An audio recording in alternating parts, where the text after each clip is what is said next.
Dear friends and audience, I'm Dr. Pradeep Maiti, West Bengal, Puja clinic.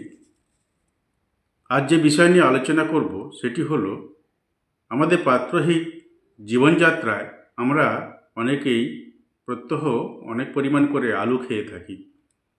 এই আলু যদি প্রত্যহ আপনারা গ্রহণ করেন তাহলে যে শরীরের প্রক্রিয়াগুলো হতে পারে বা ক্ষতি হতে পারে, হার্টের রক্তনালী বা হার্ট ব্লক হতে পারে এবং শরীরের ওজন বেড়ে যেতে পারে প্রত্যহ যদি আলু বেশি করে খাওয়া যায়। হাই প্রেশার বা উচ্চ রক্তচাপ হতে পারে।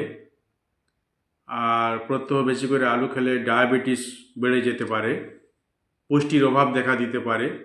তাই প্রত্যহ আপনারা বেশি করে আলু না খেয়ে অন্যান্য শাকসবজি, সবুজ শাকসবজি আপনারা একটু বেশি করে খাবেন, এতে শরীরে অনেক উপকার দেখা দেবে।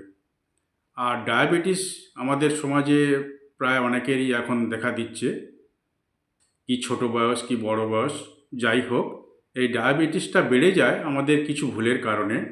যেমন আমরা অনেকেই সকালে বা দিনের যে কোনো সময় আমরা যদি কিছুটা ব্যায়াম করি বা একটু মর্নিং ওয়াক করি, হাঁটাচলা করি আধ ঘন্টা বা একটু বেশি, তাহলে সেখানে ডায়াবেটিসটা বাড়ার সম্ভাবনা কম থাকে।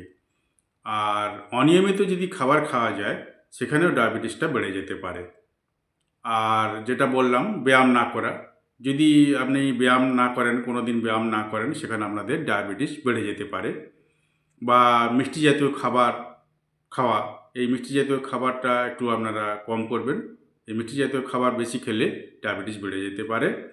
পর্যাপ্ত ঘুমের অভাব, এই পর্যাপ্ত যদি ঘুম অন্তত প্রত্যহ 6 থেকে 8 ঘন্টা যদি বিশ্রাম বা ঘুম না হয়, সেখানে ডায়াবেটিস বেড়ে যেতে পারে। রাত্রে দেরিতে খাওয়া, রাত্রে যারা দেরি করে খান এবং যাদের ঘুম কম হয় তাদের ডায়াবেটিস বেড়ে যেতে পারে। তাই আপনারা এইসব জিনিসগুলি মেনে চলবেন যাতে আপনাদের ডায়াবেটিসটা নিয়ন্ত্রণে থাকে। সবাই ভালো থাকবেন, সুস্থ থাকবেন।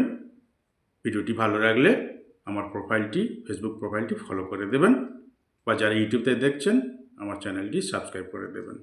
সবাই ভালো থাকবেন, সুস্থ থাকবেন। নমস্কার।